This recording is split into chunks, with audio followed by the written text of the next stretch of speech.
Shalom semua jemaat Tuhan yang kami kasihi, Bapak, Ibu, Saudara yang ada di ruangan gereja dan juga di tempat kita masing-masing. Selamat hari Minggu untuk kita semuanya. Saya percaya semua kita saat ini sudah menyiapkan diri untuk masuk dalam ibadah kita. Bapak Ibu, mungkin saat ini kondisi kita tidak benar-benar fit, tidak semuanya mungkin dalam keadaan yang baik, tapi ketika kita berhadapan dan sungguh-sungguh rindu bertemu dengan Tuhan, biarlah kita menenangkan hati dan ketenangan yang dari Tuhan akan menjadi bagian kita.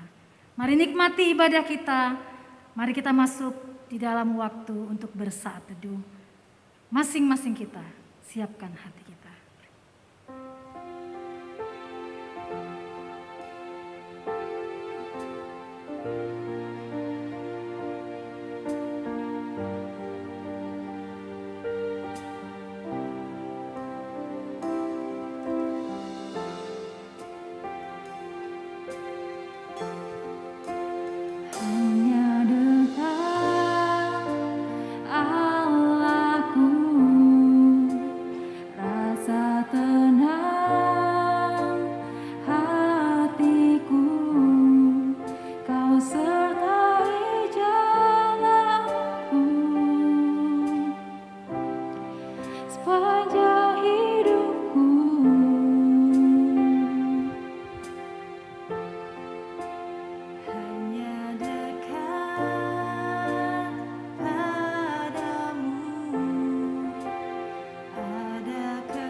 Shalom saudara, selamat hari Minggu.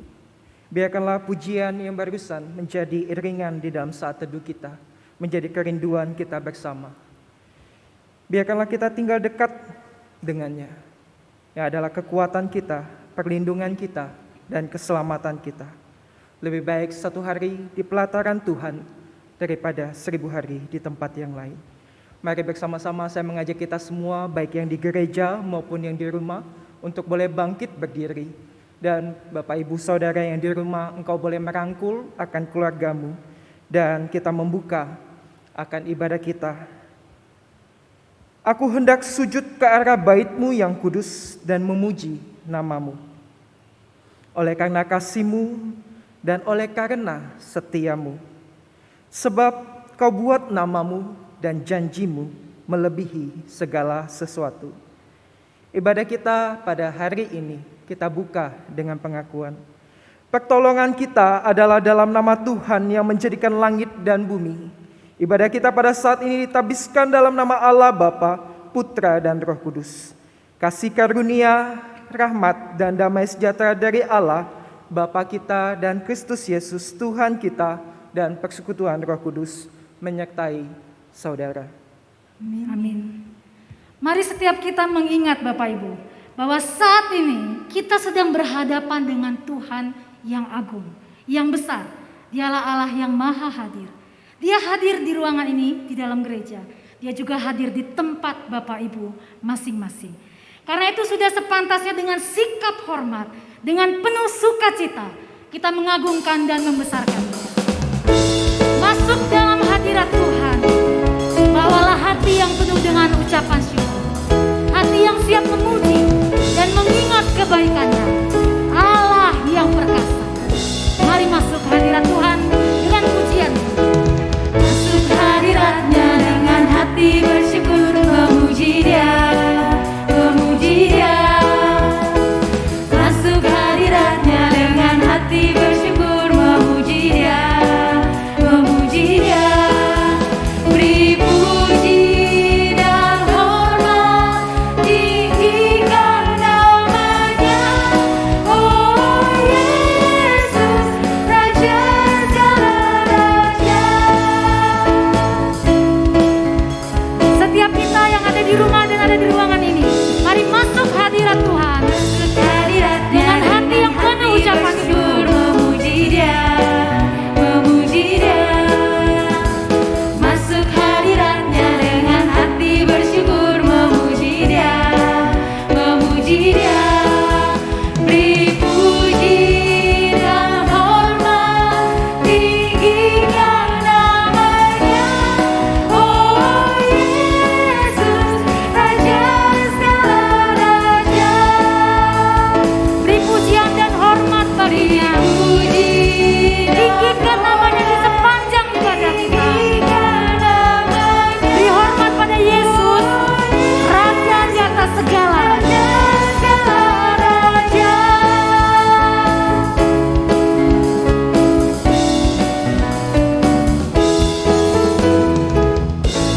Amin.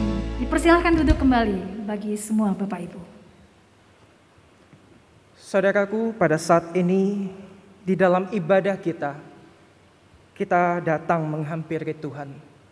Dan marilah dengan penuh kesadaran kita juga menyadari bahwa kita adalah manusia-manusia yang berdosa. Manusia-manusia yang tidak lepas daripada kesalahan. Manusia yang seringkali masih menghidupi akan kedagingannya dan kecenderungan untuk berbuat dosa. Mari dengan kepala tertunduk, dengan mata yang terpejam, dan dengan hati yang hancur, kita datang menghampiri Tuhan mengakui dosa pelanggaran kita.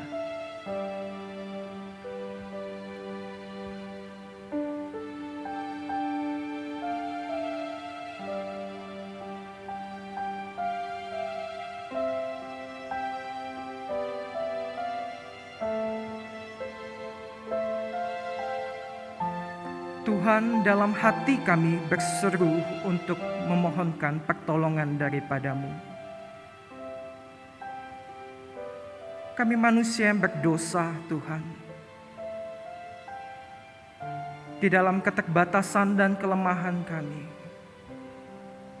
Seringkali kami melakukan hal-hal yang tidak Engkau hendaki.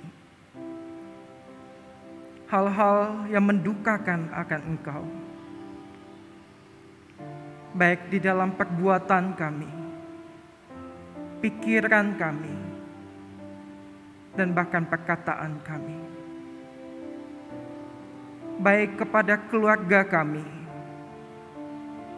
maupun kepada rekan kerja kami ataupun sahabat-sahabat kami. Dan bahkan kepada diri kami sendiri. Seringkali kami berbuat dosa. Seringkali kami mulai menjauh daripada Engkau ya Tuhan.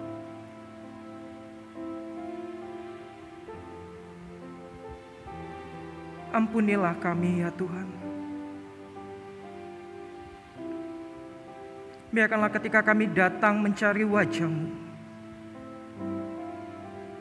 kami boleh menemukan anugerah pengampunan. Kami boleh menemukan Engkau Allah yang penuh dengan kasih, yang telah menebus akan dosa pelanggaran kami. Dan kami boleh menemukan pertolongan daripada Tuhan yang mengangkat kami, memampukan kami untuk melawan akan kedagingan kami. Tolonglah kami ya Tuhan, untuk kembali menghidupi akan anugerah-Mu di dalam diri kami. Sehingga melalui perkataan, perbuatan, dan bahkan pikiran kami boleh kembali melakukan hal-hal yang berkenan di hadapan Tuhan. Hal-hal yang semestinya dilakukan oleh seorang anak Tuhan. Baik kepada keluarga kami, kepada rekan kerja kami, kepada sahabat kami, dan bahkan kepada orang yang tidak kami kenal. Jadikanlah kami saksi terang-Mu untuk melakukan hal-hal yang Engkau hendaki. Biarkanlah kami menerima anugerah pengampunan-Mu Tuhan. Sebab kami yakin dan percaya di dalam iman kami, Engkau Allah yang pengasih, Engkau Allah yang pengampun, Engkau Allah sumber pengharapan kami untuk kami menjalani hidup-hidup kami. Di dalam nama Tuhan Yesus Kristus, kami mengucap syukur dan berdoa buat pengampunan-Mu.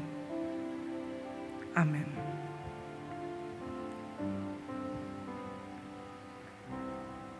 Bapak, Ibu, Saudaraku, dengarkanlah berita anugerah yang terdapat di dalam Amsal yang ketiga, ayat yang kelima hingga ayat yang ketujuh. Percayalah kepada Tuhan dengan segenap hatimu, dan janganlah bersandar kepada pengertianmu sendiri. Akuilah Dia dalam segala lakumu, maka Ia akan meluruskan jalanmu. Janganlah engkau menganggap dirimu bijak. Takutlah akan Tuhan, dan jauhilah kejahatan. Jemaat Tuhan, kita sudah dilegakan, diberikan sukacita, ketenangan ketika anugerah Tuhan, pengampunan Tuhan menjadi bagian kita. Karena itu jangan pernah menganggap murah dan jangan pernah menyia-nyiakan anugerahnya. Tapi mari setiap kita milikilah komitmen untuk sungguh-sungguh mau melakukan perintah Tuhan dan menjalankan setiap kebenarannya. Saya mengundang semua jemaat Tuhan untuk berdiri bersama-sama. Kita akan membaca pembaruan komitmen kita yang terambil dari Roma 12 ayat yang pertama. Bersama-sama kita berkata, karena itu saudara-saudara, demi kemurahan Allah, aku menasihatkan kamu supaya kamu mempersembahkan tubuhmu sebagai persembahan yang hidup, yang kudus, dan yang berkenan kepada Allah. Itu adalah ibadahmu yang sejati. Amin. Silakan duduk kembali Bapak Ibu. Persembahkanlah tubuhmu sebagai persembahan yang hidup. Bapak Ibu, untuk menjadi persembahan yang hidup, itu membutuhkan proses. Untuk menjadi persembahan yang hidup, Kita membutuhkan firman Tuhan yang hidup. Karena tanpa firman Tuhan, sesungguhnya kita semua tidak akan mampu melakukan kebenarannya. Saat ini kita akan masuk ke dalam perenungan firman Tuhan.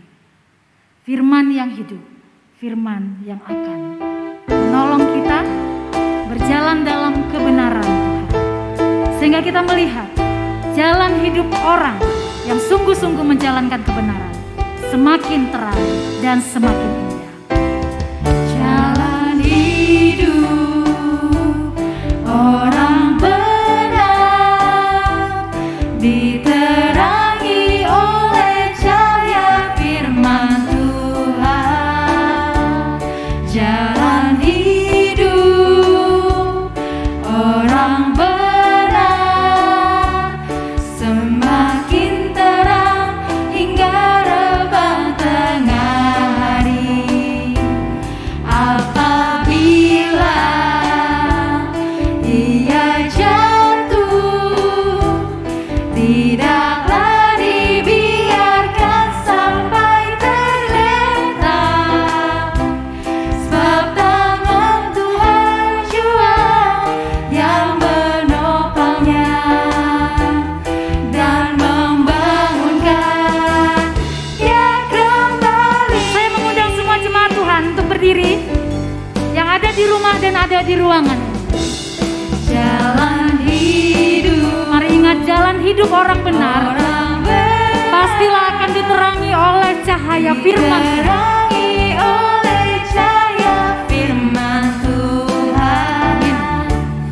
Jalan hidup orang benar semakin terang hingga rebah tengah hari.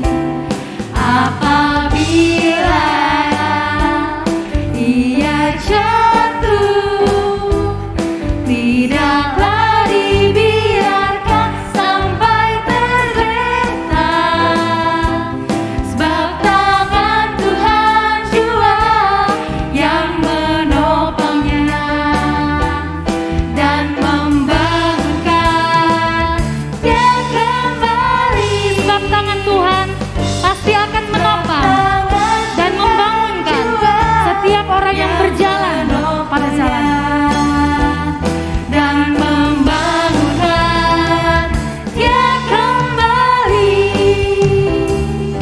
Amin. Saudaraku, mari kita berdoa. Bapak Surgawi, terima kasih buat hari ini kami boleh beribadah bersama-sama, baik dengan keluarga kami maupun saudara-saudara kami yang saat ini beribadah secara langsung di dalam gereja. Biarkanlah pertolongan-Mu itu nyata di dalam kehidupan kami masing-masing ketika kami memiliki kerinduan untuk mendengar akan suara-Mu. Pada hari ini berbicaralah kepada kami, biarkan Roh Kudus boleh menolong kami menerjemahkan akan bagian-bagian yang mungkin tidak bisa kami pahami dengan akal pikiran kami, sehingga setiap kebenaran firman Tuhan yang kami dengar itu boleh hidup di dalam diri kami dan boleh kami lakukan di dalam keseharian kami. Berbicaralah kepada kami, sebab kami siap untuk mendengar di dalam nama Tuhan Yesus Kristus. Amin. Saya persilakan duduk, saudara. Sekali lagi saya rindu untuk boleh menyambut kita semua. Shalom. Baik kepada jemaat yang ada di gereja maupun jemaat yang ada di rumah masing-masing dan juga jemaat yang ada di GKKA Jakarta. Shalom. Hari ini kita kembali beribadah. Entah kesudah berapa puluh kalinya kita beribadah dengan cara yang asing buat kita. Kita online pada akhir bulan Maret 2020.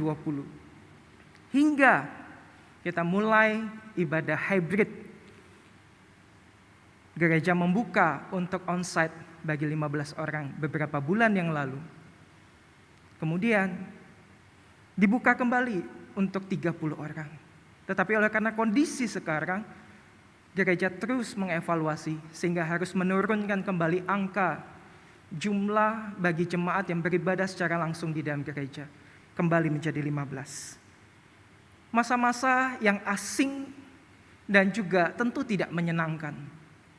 Jujur saja, Bapak Ibu Saudaraku, ketika ibadah online dilaksanakan, pintu-pintu gereja yang biasanya tertutup untuk membuat ruangan ini menjadi dingin dengan AC-nya yang berderet ini, kemudian terpaksa harus dibuka supaya sirkulasi udara itu menjadi lancar dan menolong kita untuk menekan resiko penyebaran virus. Saya mungkin orang pertama yang berpikir begitu ya, dan orang yang merasa paling menderita. Oleh karena apa? Oleh karena saya gampang sekali berkeringat. Oleh karena sudah gampang berkeringat, saya harus pakai jas begitu kan ya. Tambah lagi menderita. Wah, penyesuaian yang begitu luar biasa buat saya pribadi. Saya pikir saya yang paling menderita. Tapi saya yakin Bapak Ibu pun pasti juga merasakan ketidaknyamanan di dalam menghadapi akan ibadah-ibadah kita sekarang ini. Dan Bapak Ibu yang berada di rumah pun tentu juga merasakan hal yang juga asing dan tidak menyenangkan. Ketika harus beribadah dengan menatap layar handphone atau juga menatap layar TV saudara-saudara di rumah masing-masing. Ada begitu banyak sharing yang saya dengarkan. Contoh, kalau ibadah online, feel-nya nggak dapet, nyanyiannya nggak berasa hidup, mau muji Tuhan itu nanggung, tidak ada aura untuk menyembah Tuhannya. Atau sharing yang lain ketika persekutuan secara online. Contoh, persekutuan lewat Zoom itu nggak nyaman. Apalagi di awal-awal isu-isu pencurian data oleh karena aplikasi Zoom. Banyak orang memilih untuk tidak melakukan persekutuan. Karena takut datanya nanti dicuri, datanya nanti diambil. Dan juga ada yang berbicara, contoh nggak enak lewat Zoom. Kenapa? Ya nggak enak kalau ngeliatin wajah sendiri. Kok rasanya nggak nyaman gitu, nggak pede begitu ya nyalain kamera. Oleh karena wajah juga terpampang, bisa langsung dilihat oleh orang banyak. Sehingga memilih untuk tidak mengikuti persekutuan. Ada begitu banyak limitasi-limitasi, keterbatasan-keterbatasan di dalam kita melakukan ibadah-ibadah kita dan persekutuan kita dalam masa-masa pandemi ini. Dan hal itu terus berlanjut dan hal itu terus membuat kita harus menyesuaikan diri. Lalu saya bertanya-tanya ketika saya diberikan tema ibadah orang hidup. Berarti ada ibadah orang mati. Atau ada ibadah orang yang hidup tetapi berasa mati. Minggu yang lalu contoh Debbie memaparkan kepada kita, menyampaikan kepada kita tentang puji-pujian. Bagaimana puji-pujian itu membawa kita menjadi alat transportasi bagi kita untuk bisa mengalami perjumpaan bersama dengan Tuhan. Puji-pujian adalah bagian yang integral yang tidak bisa dipisahkan daripada ibadah. Lalu jika puji-pujian saja kita itu tidak merasa nyaman, kita itu tidak merasa hidup, kita tidak bisa merasakan emosi, kita tidak bisa berjumpa dengan Tuhan. Lalu bagaimanakah kita dapat berkata bahwa kita beribadah kepada Tuhan sebagai orang yang hidup? Saudara, ayat firman Tuhan di dalam Keluaran, pasalnya yang ke-6, ayat yang ke-28. Saya hanya ambil satu frasa saja. Firman Tuhan berkata, "Akulah Tuhan. Akulah Tuhan." Jikalau Bapak Ibu Saudara membaca Keluaran pasal 6 hingga pasal 12, maka saudara akan menemukan sebuah konteks di mana Tuhan Allah Israel memanggil bangsa Israel keluar dari tanah Mesir. Di situ Bapak Ibu akan melihat seorang yang tidak cakap, seorang yang berat lidah, itu dipanggil untuk menjadi seorang pemimpin kepada bangsa Israel. Membawa bangsa Israel keluar dari tanah Mesir menuju ke tanah yang Allah janjikan.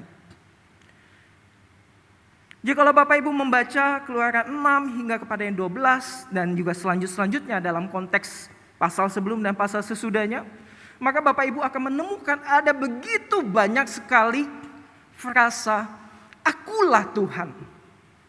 Akulah Tuhan. Saudara, apa arti dari kata ini, frasa ini? Akulah Tuhan.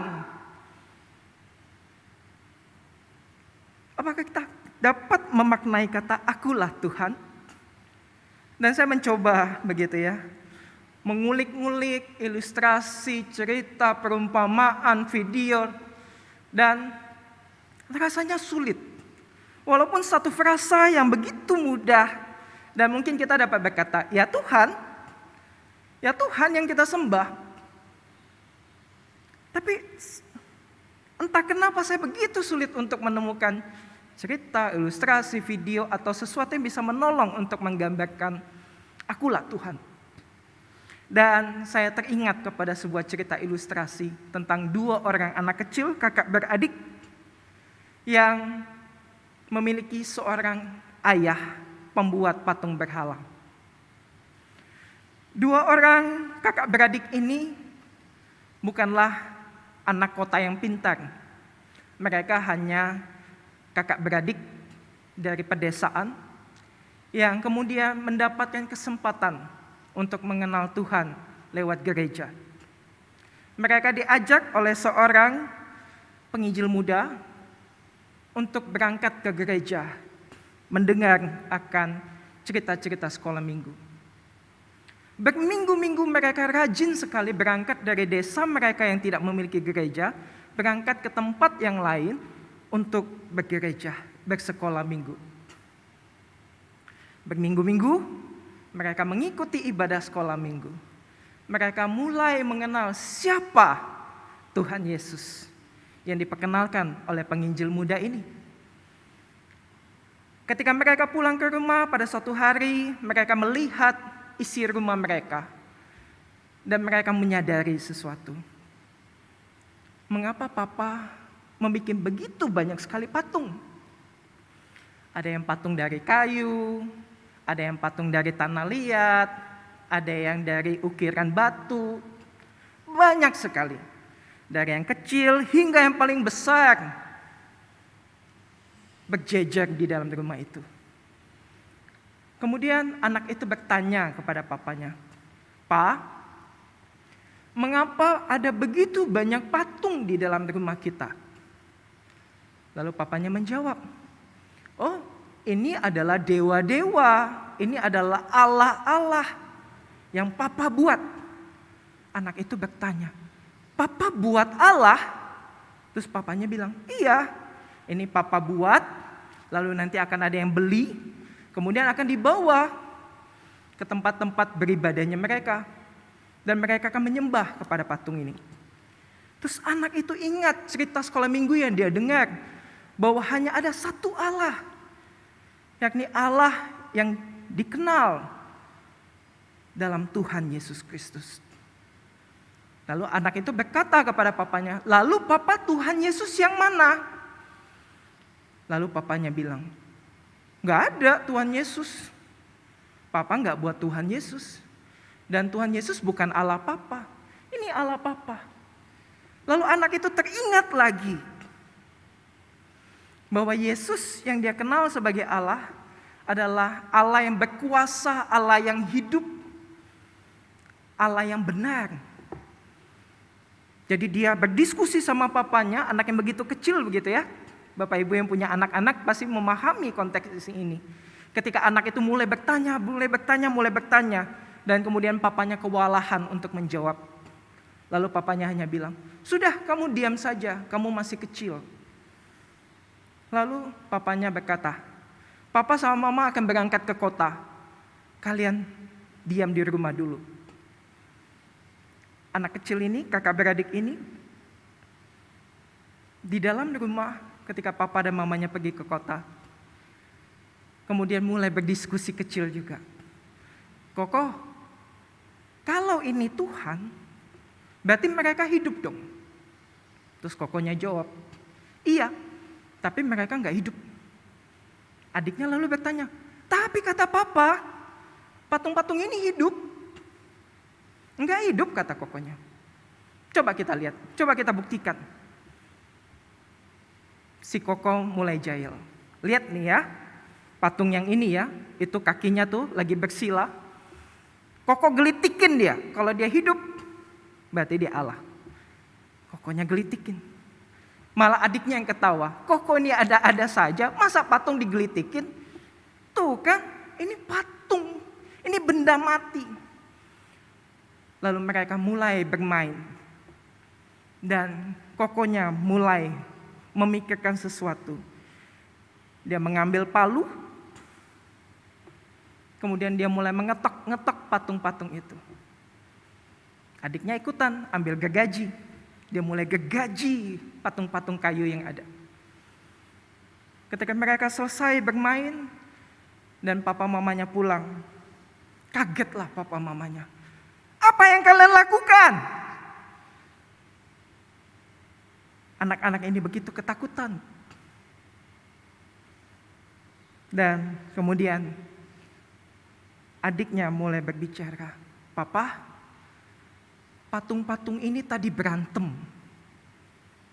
Kokonya mulai melirik adiknya. Adiknya mulai semangat. "Iya pak, tadi berantem pak. Karena mereka kata papa hidup." Lalu papanya bilang, "Gak mungkin, itu kan patung." Lalu kokonya mulai menyambung. "Betul papa, itu hanya patung. Dan mereka tidak hidup. Kami tadi bermain-main dengan mereka. Dan maaf papa, kami menghancurkan ilah-ilah yang papa anggap sebagai Allah. Oleh sebab mereka bukan Tuhan. Mereka tidak hidup. Mereka tidak hidup sebagaimana Tuhan yang kami dengar dari cerita sekolah minggu kami. Tuhan Yesus yang hidup." Saudara, cerita ini saya harapkan dapat mewakili akan apa yang saya sampaikan mengenai Keluaran 6 hingga kepada Keluaran yang ke-12. Ketika Allah memanggil Musa, Musa sempat berkata, "Siapa engkau nanti?" Ku jawab, "Namamu siapa? Kalau bangsa Israel tanya kepadaku, engkau siapa?" Allah berkata, "Aku adalah aku." Dan di dalam sepanjang bagian daripada karya Allah mengeluarkan bangsa Israel dari Mesir, berkali-kali kita akan menemukan kata, "Akulah Tuhan, akulah Tuhan, akulah Tuhan." Tidakkah engkau sadari bahwa akulah Tuhan? Jadi saudara, di dalam ibadah-ibadah kita ketika kita berkata, "Tuhan, aku percaya kepadamu," Tuhan seperti apa yang kita percayai? Apakah Tuhan yang kosong? Atau Tuhan yang kita buat sendiri?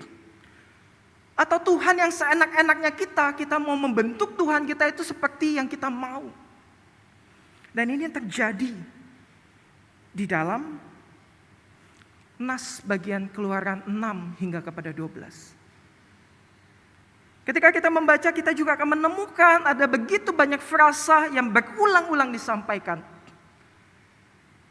Yakni Tuhan mengeraskan hati Firaun. Ketika Tuhan memperkenalkan dirinya kepada Musa dan kepada bangsa Israel. Ketika Tuhan ingin membawa mereka keluar dari tanah Mesir. Tuhan berkata kepada Musa, "Menghadaplah kepada Firaun, tetapi aku akan mengeraskan hatinya sehingga dia tidak akan membiarkan engkau keluar dari tanah Mesir. Katakanlah kepada Firaun bahwa aku mau bangsaku Israel beribadah kepadaku." Tetapi Firaun berkata, Tidak akan kuizinkan bangsamu pergi untuk beribadah kepada Allahmu." Lalu Allah berkata, "Tunjukkan mujizat di depan daripada Firaun. Lemparkan tongkatmu dan dia akan berubah menjadi ular." Tetapi Firaun tidak percaya kepada apa yang Allah kerjakan. Dia percaya bahwa ada kuasa yang juga sama daripada dewa-dewa dan para ahli-ahli di negerinya. Ahli-ahlinya pun melakukan hal yang sama, tetapi menggunakan trik daripada tipu muslihat. Berbeda dengan mujizat yang dilakukan oleh Allah yang hidup, yang memperkenalkan diri kepada Musa itu. Sehingga Tuhan Allah terus berkata, aku akan mengeraskan hati Firaun. Lakukanlah ini, lakukanlah itu. 10 tulah dilakukan. Dan Firaun berkeras hati. Oleh karena memang Tuhan membuatnya mengeraskan hati. Tidak ingin punya kerinduan, tidak ingin punya keinginan untuk mengenal siapa Allah. Allah yang hidup, Allah yang menunjukkan akan kuasanya. Allah yang sedang mempertunjukkan dirinya. Bukankah sama seperti kita ketika kita beribadah? Melalui puji-pujian kita mengagungkan Tuhan kita. Kita berkata, Tuhan Kau luar biasa. Tuhan Yesus Engkau baik. Tetapi apakah sungguh-sungguh bahwa setiap kata-kata yang keluar dari bibir mulut kita di dalam peribadatan kita itu menggambarkan iman kita, atau sekedar hanya kata-kata kosong, atau hanya sekedar pemanis, atau hanya sekedar ya supaya saya afdol jadi orang Kristen ya saya harus ibadah. Saudara, Firaun dikeraskan hatinya. Firaun tidak mau mengenal Allah yang hidup. Jikalau kita membaca di dalam kitab kita, dan saya harapkan Bapak Ibu setelah ibadah ini, saudaraku, engkau juga dapat membaca keseluruhan daripada bagian ini. Keluaran 6 hingga 12, hingga ayat pasal yang ke-12. Engkau akan menemukan begitu banyak. Bukan hanya sekedar kata akulah Allah, tetapi engkau akan melihat bagaimana pengenalan yang disampaikan oleh Allah tentang dirinya. Bahwa tangan Allah yang bekerja, bahwa Allah yang maha hadir. Hadir di gereja, hadir juga di rumahmu. Bapak Ibu, saat ini saya tidak bisa melihat Bapak Ibu saudara yang ada di rumah. Apakah engkau beribadah dengan sungguh-sungguh, atau engkau beribadah dengan kaki yang terangkat, atau engkau beribadah di tempat tidurmu sambil berbaring? Saya tidak dapat melihat Bapak Ibu, oleh karena saya tidak maha hadir. Tetapi Tuhan Allah yang berkata akulah Allah, Dia maha hadir. Dan apakah engkau, apakah saya dapat mengenali Dia sebagai Allah yang begitu maha kudus, Allah yang begitu maha besar, Allah yang begitu maha hadir, yang kepadanya harus engkau hormati? Saudara, saya tidak bermaksud untuk menyindir. Tetapi berapa banyak di antara kita yang sambil beribadah, sambil chattingan. Saya tidak bermaksud menyindir. Berapa banyak di antara kita yang sambil beribadah, sambil buka channel yang lain. Bapak Ibu, di tengah-tengah arus dunia sekarang ini, distraksi datang begitu luar biasa. Dan membawa kita semakin bias. Dan bahkan mungkin semakin menjauh kepada makna akulah Tuhan. Oleh karena kita mencoba mendiskon. Nah kan masa online contoh, lagi pandemi contoh, lagi di rumah. Ngapain contoh? Saya di rumah berpakaian rapi, kemudian mandi, nyiapin diri. Gak usah lah, kan di rumah. Kita mencoba mendiskon. Dan hal itu dilakukan sama. Firaun juga melakukan diskon-diskon ini Bapak Ibu. Ketika Tuhan Allah berkata, biarkan bangsaku beribadah kepadaku. Bapak Ibu akan menemukan Firaun mencoba mendiskon. Oke, mau ibadah. Ibadah dia di tanah Mesir. Lalu Musa berkata, tidak mungkin kami beribadah kepada Allah kami di tanah Mesir. Tidak mungkin kami mempersembahkan persembahan yang menjadi sebuah kejijikan bagi bangsa Mesir. Firaun lalu berkata, kalau gitu tidak usah beribadah. Tuhan menunjukkan lagi siapa dirinya. Akulah Tuhan, dan Tuhan memberikan tulah kembali. Firaun kapok. Tapi Firaun mencoba lagi, diskon lagi. Oke deh, oke. Kamu mau ibadah. Silakan ke padang gurun. Tapi jangan bawa ternak-ternakmu. Lalu Musa berkata, kalau kami tidak bawa persembahan kami, lalu bagaimana cara kami beribadah? Tuhan mengeraskan kembali hati Firaun. Berkali-kali Firaun mendiskon cara beribadah yang benar, cara ibadah yang berkenan di hadapan Tuhan. Saudaraku, lalu bagaimana dengan kita? Bukankah kita juga sering mendiskon cara kita beribadah? Nggak apa-apalah ibadahnya online, nanti ajalah. Kan bisa diakses nanti jam berapa. Nggak apa-apalah ibadahnya online, nanti hari Senin masih bisa buka. Nggak apa-apalah ibadahnya di rumah, tetangga kanan kiri kan juga nggak boleh diganggu, nanti terganggu mereka. Kita menjaga toleransi. Saudara, saya tidak bermaksud untuk mengecilkan, atau saya tidak bermaksud untuk tidak memahami konteks kehidupan Bapak Ibu Saudara di rumah masing-masing. Saya tahu betul ada begitu banyak gangguan yang kita alami di dalam rumah kita ketika kita beribadah. Dan bahkan ketika kita beribadah di dalam gereja pun terkadang ada begitu banyak distraksi yang datang. Getaran handphone kita, notifikasi yang masuk. Ketika kita baca Alkitab di handphone kita, ada chat yang masuk. Ada begitu banyak distraksi yang datang. Tetapi pertanyaannya, apakah engkau mengenal siapa Allah yang kau sembah?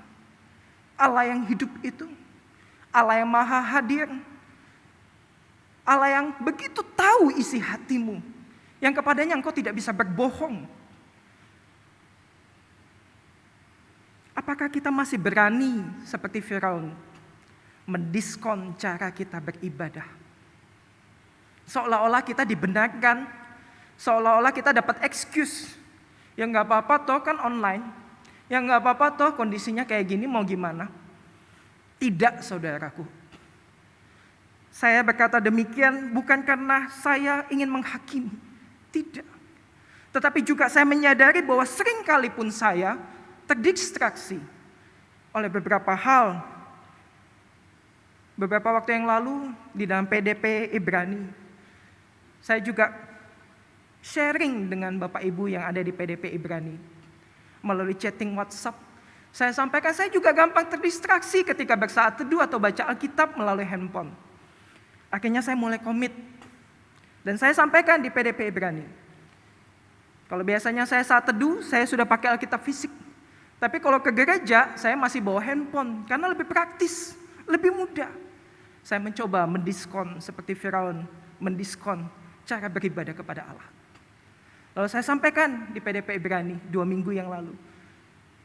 Mulai hari ini, pada Selasa 2 minggu yang lalu, kalau saya beribadah, saya akan bawa Alkitab fisik saya.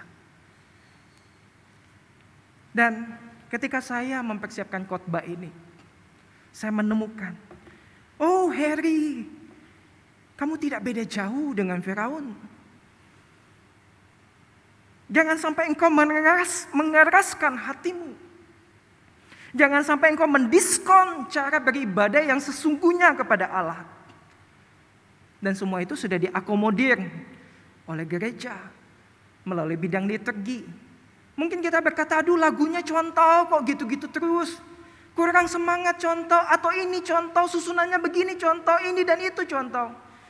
Bapak Ibu Saudaraku, percayalah bahwa saya pun pernah komplain tentang hal ini.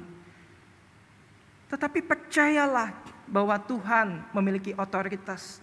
Dan otoritas itu diberikan kepada gereja, diberikan kepada setiap para penata layan untuk menata dan memimpin liturgi ibadah-ibadah kita supaya mengakomodir akan kebutuhan banyak jemaat. Jemaat yang ratusan, yang tentu tidak sama semua, bukan? Tetapi ini adalah bagian penundukan diri kita supaya kita belajar bahwa inilah maunya Tuhan melalui otoritas yang Tuhan percayakan gereja dan para penata layan. Jangan sampai kita mengeraskan hati kita. Kita kenal Allah yang hidup, tetapi kita mengeraskan hati kita oleh karena kita mencoba mendiskon hal-hal yang berkaitan dengan ibadah yang sesungguhnya. Saudara, ibadah orang hidup adalah ibadah yang mengenal betul siapa Allah yang ia sembah. Allah yang terus-menerus memperkenalkan dirinya. Akulah Tuhan, akulah Allah. Bukan hanya di mimbar gereja, tetapi di dalam kehidupan pribadi kita. Di dalam keseharian kita, pekerjaan kita. Apakah engkau menemukan bahwa ada Tuhan di setiap pojok-pojok kehidupanmu? Dan Tuhan memperkenalkan dirinya. Tuhan memperkenalkan dirinya. Apakah engkau menemukan Tuhan juga di dalam setiap pojok-pojok ruangan ibadah yang tersusun di dalam setiap minggu ketika kita beribadah? Apakah engkau mengalami perjumpaan bersama dengan Tuhan di dalam setiap puji-pujian yang engkau naikkan? Apakah engkau menemukan Tuhan yang memperkenalkan dirinya di dalam ruang pengakuan dosa? Apakah engkau menemukan Tuhan di dalam ruang anugerah yang disampaikan kepadamu? Dan yang kedua yang perlu engkau pertanyakan ketika engkau mengenal Allah di dalam setiap pojok-pojok kehidupanmu itu, apakah engkau mau merespon dengan hati yang baru? Atau alih-alih hati yang baru engkau justru merespon dengan hati yang keras seperti batu, sebagaimana yang dimiliki oleh Firaun. Yehezkiel pasal yang ke-36 ayat yang ke-26. Kamu akan kuberikan hati yang baru dan roh yang baru di dalam batinmu, dan aku akan menjauhkan dari tubuhmu hati yang keras dan kuberikan kepadamu hati yang taat. Tidak seperti Firaun yang hatinya keras, membatu dan tidak taat dan tidak mau mengenal Allah. Tetapi sekarang Allah berkata melalui nabinya Yehezkiel, engkau akan kuberikan hati yang baru, akan kujauhkan dari hati yang keras itu, dan engkau akan taat. Jadi saudara, di dalam ibadah kita, apakah kita dapat mengenali Allah yang hidup dan belajar untuk taat kepada Allah yang hidup itu, yang kepadanya kita beribadah?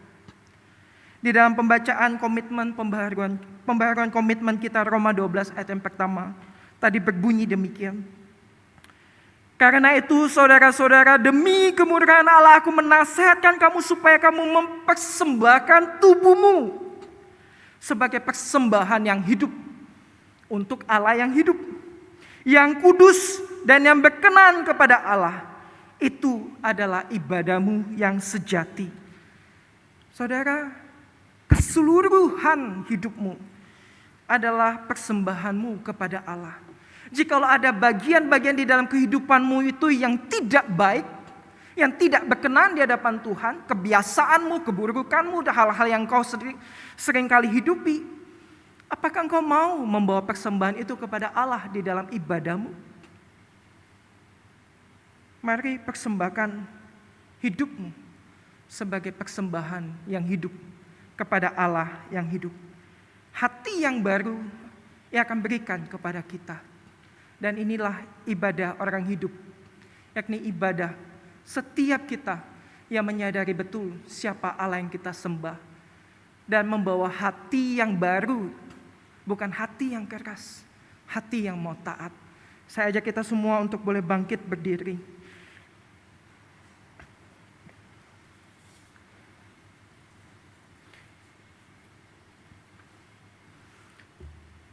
Bapa Surgawi, firman-Mu telah berbicara kepada setiap kami. Tolong kami untuk mengenali Engkau yang terus memperkenalkan diri-Mu kepada setiap kami, yang hadir di dalam setiap ruang-ruang kehidupan kami. Ajari kami mengenal Engkau sebagai Allah yang hidup, Allah yang penuh dengan kuasa. Dan berikan kami hati yang baru, hati yang boleh taat kepada Engkau di dalam setiap ibadah-ibadah kami. Sehingga kami tidak sekedar melakukan rutinitas religiusitas kami, ritual kami sebagai orang beragama, tetapi kami boleh menghidupi akan roh kami, spiritualitas kami sebagai pengikut-pengikut Kristus. Kami rindu beribadah bukan karena keterpaksaan. Kami rindu beribadah bukan karena kewajiban. Kami rindu beribadah bukan karena omongan tetangga kami. Kami rindu beribadah bukan karena kami takut dibesuk oleh para hamba Tuhan atau diaken kami. Tetapi kami beribadah karena kami tahu kami tidak bisa hidup tanpa Engkau.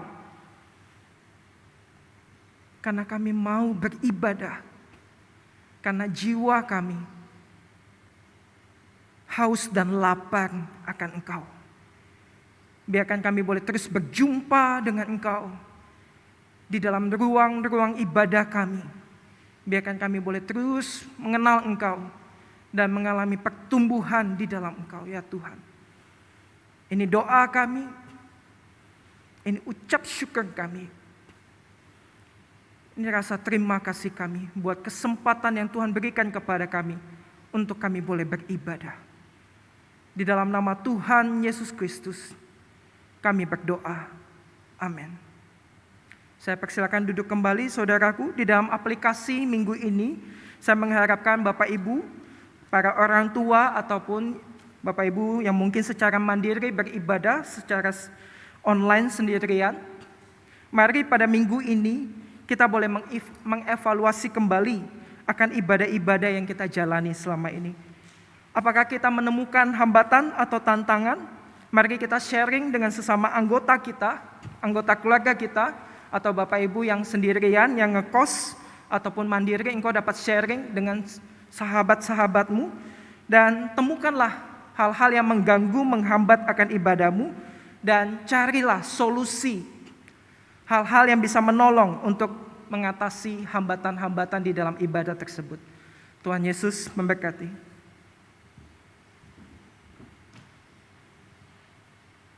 Ya Bapak Ibu, jemaat Tuhan yang dikasihi Tuhan Yesus. Firman Tuhan yang hidup sudah berbicara bagi setiap kita.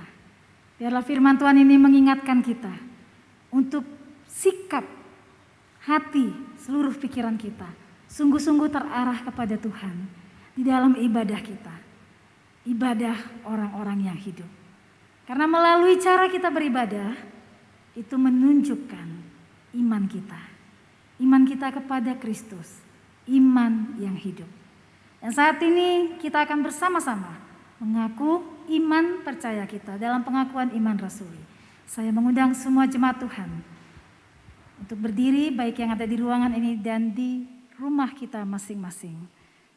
Bersama semua orang percaya di segala tempat, kita menyatakan iman percaya kita melalui pengakuan iman rasuli dengan berkata, "Aku percaya kepada Allah, Bapa yang Maha Kuasa, Halik langit dan bumi, dan kepada Yesus Kristus anaknya yang tunggal Tuhan kita, yang dikandung daripada Roh Kudus, lahir dari anak darah Maria, yang menderita sengsara di bawah pemerintahan Pontius Pilatus, disalibkan, mati dan dikuburkan, turun ke dalam kerajaan maut.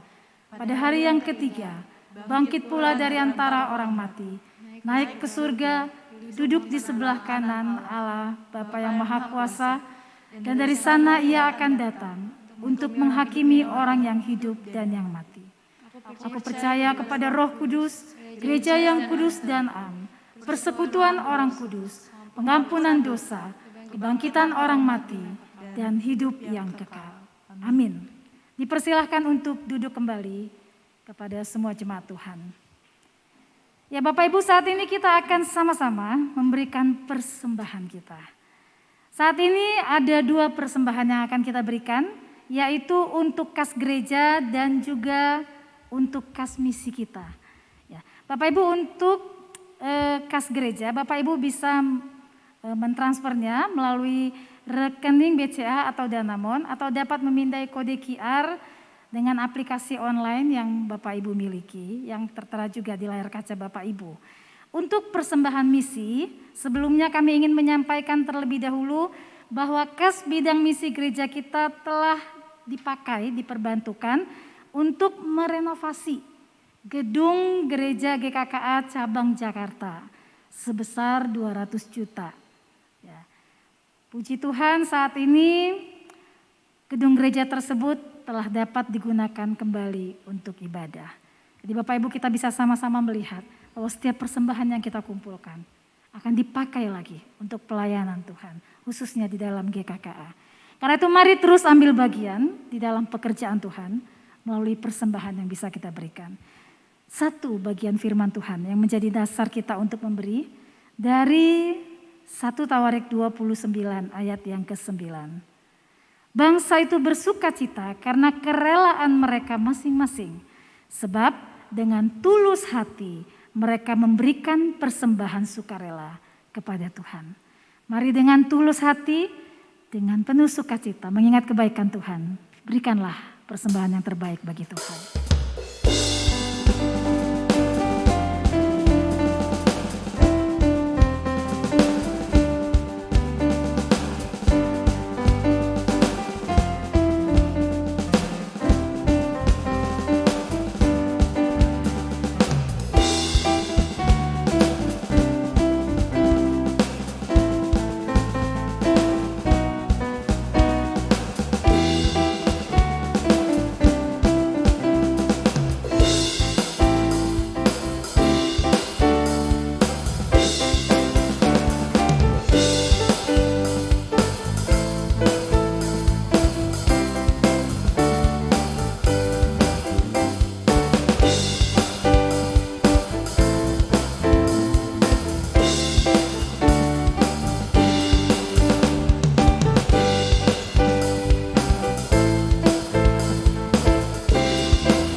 Bapak Ibu, mari saya mengajak kita semua untuk bangkit berdiri. Kita akan berdoa untuk persembahan kita dan kita akan berdoa syafaat bersama-sama.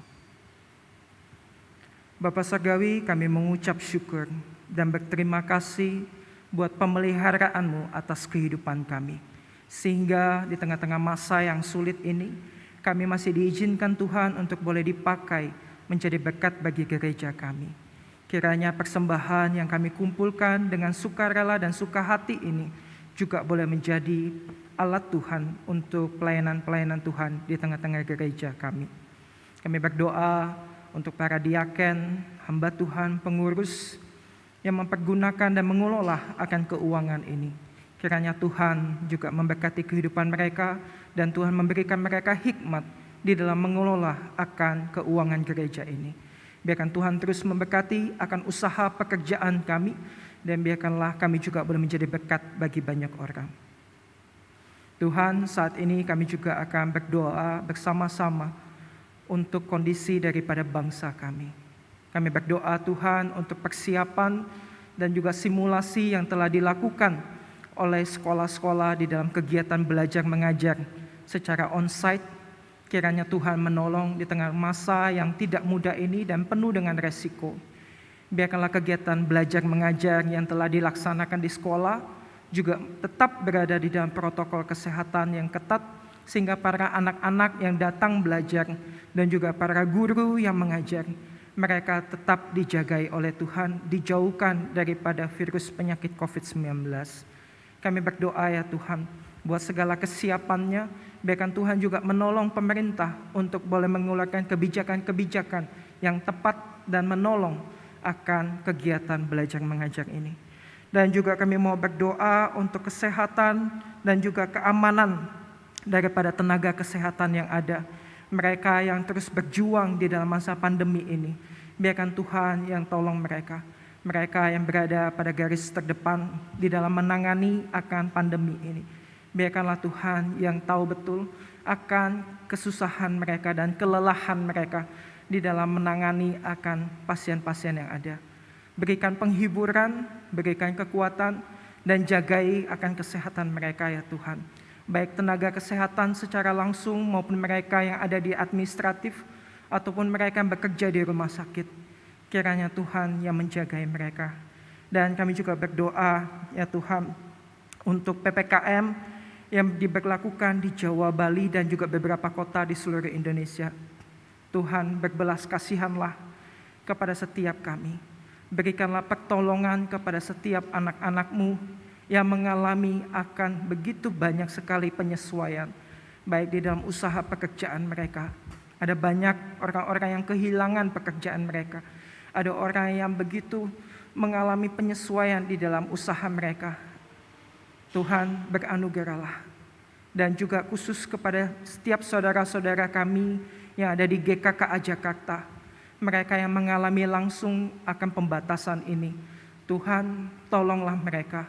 Berikan mereka penghiburan di tengah-tengah masa yang tidak mudah ini. Dan biarkanlah Tuhan juga berikan mereka hikmat kreativitas di dalam mereka melanjutkan akan kehidupan mereka. Mungkin mereka yang terbatas di dalam usahanya. Usahanya mungkin kemudian menjadi tutup. Tuhan, berbelas kasihanlah dan berikanlah hikmat supaya mereka dapat menjalani kehidupan mereka yang tidak mudah ini dengan tetap menjalaninya sebagai anak-anak Tuhan yang beriman dan juga berpengharapan. Tuhan, kami juga mau berdoa saat ini untuk setiap saudara-saudara kami yang berduka. Secara khusus kami berdoa untuk Bapak Wikai yang baru saja ditinggal oleh mama yang terkasih. Tuhan, kiranya Engkau yang memberikan kekuatan, Engkau yang menemani akan keluarga besar daripada Bapak Wikai ini. Di tengah-tengah masa duka yang mereka alami, biarkan Tuhan hadir. Dan Tuhan juga boleh pakai Bapak Wikai sebagai saksi yang baik, saksi yang menghadirkan Tuhan kepada keluarga besarnya. Biarkan Tuhan menolong akan keluarga ini. Kami juga mau berdoa ya Tuhan, untuk setiap jemaat, anak-anak-Mu yang saat ini berada di dalam kondisi sakit. Kami teringat untuk adik kami Viko, kami teringat untuk Bapak Dani dan juga Ibu Purnama.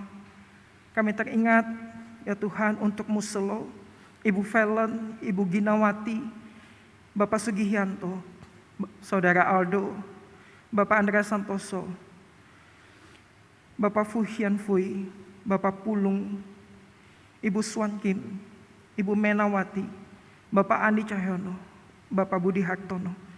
Setiap jemaat yang saat ini dalam kondisi tubuh yang lemah yang tidak bisa kami sebutkan satu persatu. Biarkanlah Tuhan yang menjamah, Tuhan yang menguatkan, Tuhan yang memberikan pemulihan dan kesembuhan. Tetapi jikalau Tuhan mempercayakan sakit penyakit ini hadir di dalam hidup mereka, jadikan mereka sebagai saksi yang terus membawa pengharapan, saksi yang terus boleh menunjukkan sukacita, karena mereka tahu betul Engkau bersama-sama dengan mereka di tengah-tengah sakit yang mereka derita. Tuhan, kami juga mengucap syukur buat setiap jemaat yang berulang tahun. Ada Ibu Yulifil, Bapak Pranoto, Saudari Cindy, Bapak Feriong, Saudari Yanti yang berulang tahun. Terima kasih buat anugerah yang terus Engkau hadirkan di dalam kehidupan mereka, sehingga mereka boleh merayakan akan hidup yang Kau percayakan kepada setiap mereka. Biarkan hidup mereka boleh jadi saksi yang baik, dan biarkan doa-doa yang mereka naikkan Tuhan jawab sesuai dengan waktu dan kehendak Tuhan. Tuhan, setiap jemaat-jemaat yang ada di dalam pergumulannya masing-masing, Engkau yang kenal dan Engkau yang tahu betul hal-hal yang baik di dalam hidup kami. Biarkanlah Engkau yang menyediakannya tepat pada waktu-Mu sesuai dengan pergumulan kami masing-masing. Kami berdoa sebab kami percaya dan kami meletakkan pengharapan kami kepada Tuhan Yesus Kristus yang mengajari kami berdoa. Bapa kami yang di sorga, dikuduskanlah nama-Mu, datanglah kerajaan-Mu, jadilah kehendak-Mu di bumi seperti di sorga. Berikanlah kami pada hari ini makanan kami yang secukupnya, dan ampunilah kami akan kesalahan kami, seperti kami juga mengampuni orang yang bersalah kepada kami. Dan janganlah membawa kami ke dalam pencobaan, tetapi lepaskanlah kami daripada yang jahat, karena Engkaulah yang punya kerajaan dan kuasa dan kemuliaan sampai selama-lamanya. Amin. Saudaraku, setiap kita telah mendengar akan kebenaran firman Tuhan. Arahkanlah hatimu kepada Tuhan, pergilah ke dalam dunia dengan damai, milikilah keberanian, pertahankan apa yang baik, jangan lakukan yang jahat.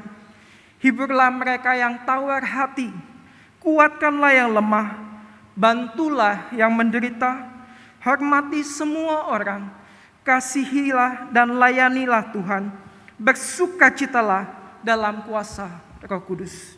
Amin. Ya Bapak Ibu, kemuliaan hanya bagi Tuhan. Di sepanjang ibadah kita sejak awal sampai akhir, kita mengingat bahwa kemuliaan hanya bagi Allah yang hidup. Biarlah juga Allah yang hidup sungguh-sungguh hadir dalam kehidupan kita tiap-tiap hari. Sehingga setiap orang yang berjumpa dengan kita dapat melihat dan berkata juga bahwa kemuliaan hanya bagi Tuhan. Puji Allah Bapa Putra, puji Allah Roh Kudus, ketiganya yang esa, pohon selamat sumber berkah.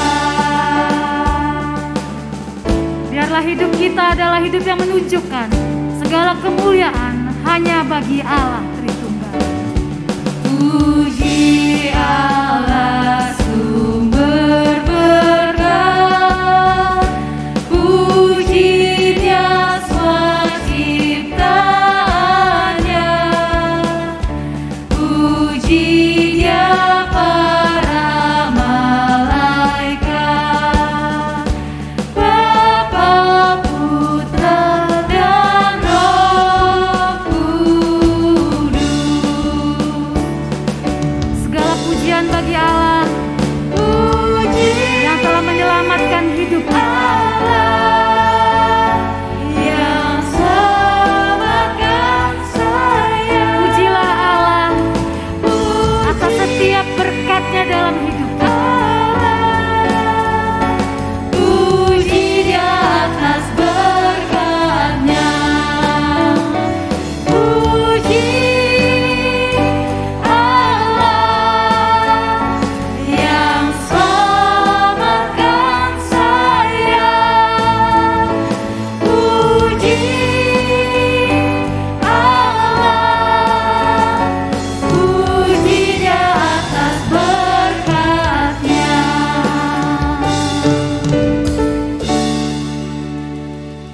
Saudara, mari kita menutup ibadah kita, ibadah orang yang hidup, sebagai pribadi-pribadi yang mengenal Allah yang hidup dan pribadi yang membawa hati yang baru untuk menerima berkat Tuhan.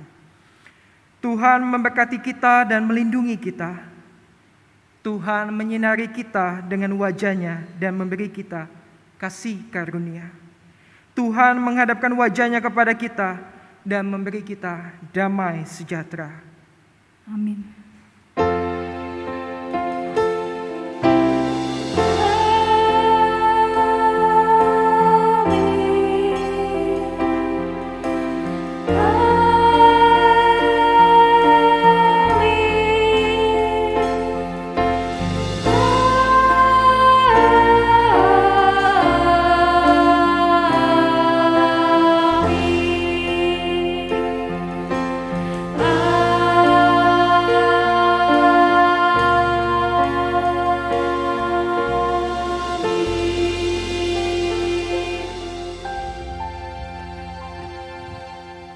Amin. Ibadah kita telah selesai. Silahkan Bapak Ibu Saudara untuk mengambil waktu bersaat teduh.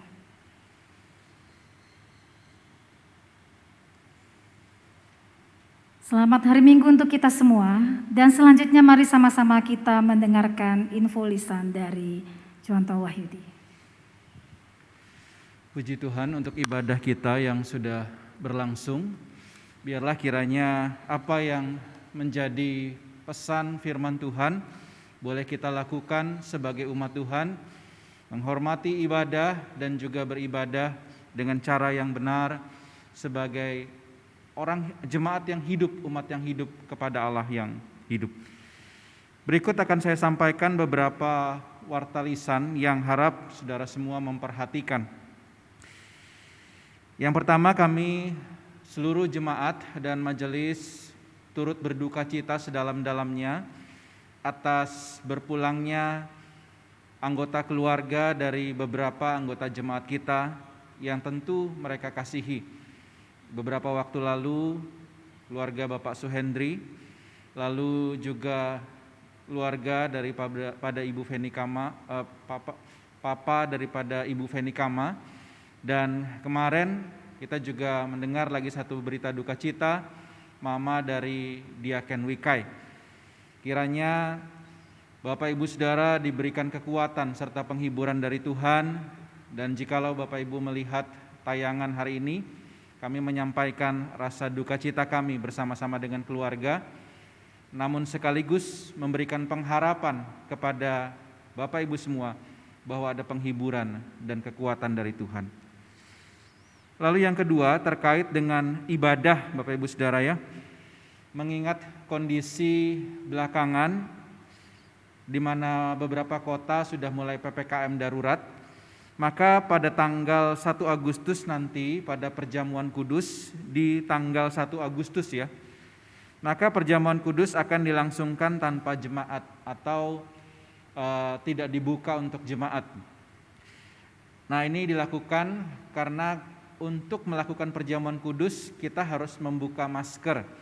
Nah, sehingga kami pikir sebaiknya dilakukan tanpa jemaat, dan jemaat bisa lakukan itu di rumah ya. Jadi tetap seperti biasa, tetapi perjamuan kudus jemaat di rumah masing-masing supaya masker tidak perlu dibuka di ruang ibadah. Nah, untuk bulan September nanti kami akan beritahukan kembali, akan kami evaluasi apakah situasi membaik. Kalau membaik nanti kita akan buka lagi perjamuan kudusnya di bulan berikutnya. Namun ini akan disampaikan kembali. Nah, terkait dengan hal itu juga saya menghimbau kepada Bapak Ibu Saudara mengenai varian Delta yang lebih menular. Itu alasan kami melakukan hal ini, supaya jemaat ketika di luar rumah khususnya ya, gunakanlah masker 2 lapis. Karena masker 1 lapis untuk varian Delta sudah tidak efektif lagi. Dan ingatlah bahwa mungkin kita sehat, kita kuat ketika kita harus di luar rumah. Tetapi ketika kita pulang, mungkin di rumah kita ada orang-orang tua yang punya banyak penyakit komorbid. Jadi ketika pulang, ketika kita di luar, kita ingatlah bahwa kita harus menjaga kesehatan. Dan sampai di rumah lakukanlah protokol kesehatan sebelum kita bersentuhan atau berinteraksi dengan orang-orang tua kita. Sehingga kita saling menjaga satu sama lain. Kita tidak perlu takut ya dalam arti kematian, tetapi kita sebagai umat Tuhan juga wajib menjaga kehidupan yang Tuhan sudah percayakan. Lalu yang kedua terkait dengan gema. Nah, puji Tuhan ya, sudah cukup banyak yang bisa membaca firman Tuhan melalui program gema ini. Dan tanggal 1 Agustus sampai 1 Agustus 2021 akan dibuka kembali bagi Bapak Ibu Saudara yang mau bersama-sama mulai membaca Alkitab. Nanti akan ada kelompok, ada grup ya. Bapak Ibu Saudara di sana boleh membaca bersama bagian yang sama setiap harinya, dan 1 tahun ya, selesai 31 Juli 2022. Termasuk juga Bapak Ibu Saudara yang di Jakarta, jika mau ikut dalam gema ini boleh kontak saya ya atau pengurus Banjarmasin. Lalu berikutnya tentang baptisan atau sidi.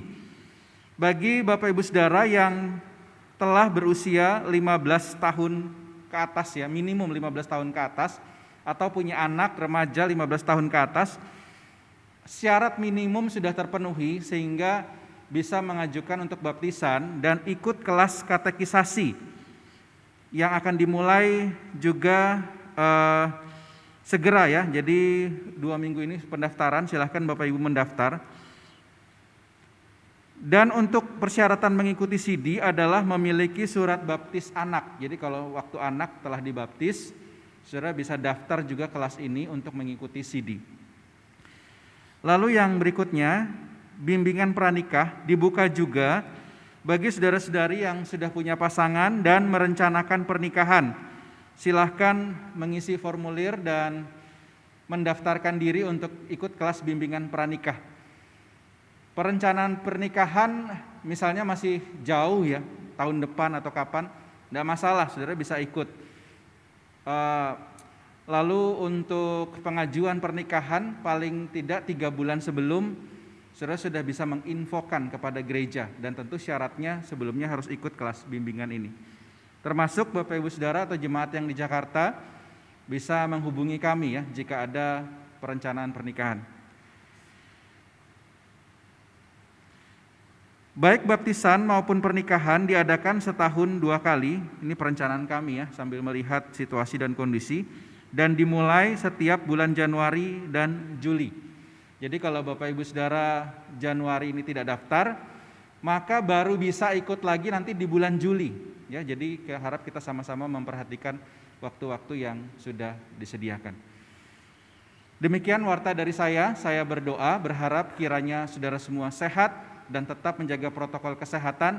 Bagi Bapak Ibu Saudara yang belum divaksin, saya terus menghimbau untuk saudara mencari informasi ya, biasa puskesmas atau lokasi-lokasi yang memberikan vaksin. Segera kita mendukung program pemerintah ini, kita bersedia untuk divaksin. Terima kasih, selanjutnya akan dilanjutkan dengan warta digital.